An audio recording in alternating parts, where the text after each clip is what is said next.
ఓకేనా. ఇది దురదృష్టం అని అంటున్నారు. ఏది అనంటే అన్ని సైడ్‌ల నుంచి ఓకేనా. అన్ని సైడ్‌ల నుంచి ఓకేనా. ఒకటి ఉండడం. ఏముండడం? అవి ఆప్షన్స్. ఓకేనా. ఎవరిపైన? ఓకేనా. వుమెన్ అండ్ సిటిజన్స్ ఓకేనా. వుమెన్ సిటిజన్లు మిగతా అందరి హక్కుల పైన ఏముండడం అనేది అన్‌ఫార్చునేట్ అని ఇక్కడ మ్యాటర్. చూడండి. దేర్ ఆర్ అని ఉంది.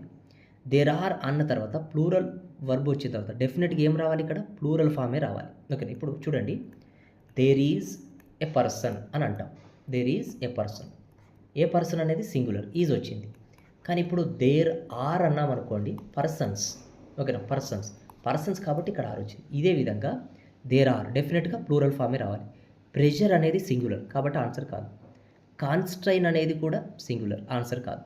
అప్రెషన్ అనేది కూడా సింగులర్. మీనింగ్ అవసరం లేదు ఇక. ఇక్కడ గ్రామటికల్‌నే పోతుంది. కాబట్టి ఉన్న ఆన్సర్ ఏంటండి? ప్రెషర్స్. ఓకే. సో ఏంటండి? Option B.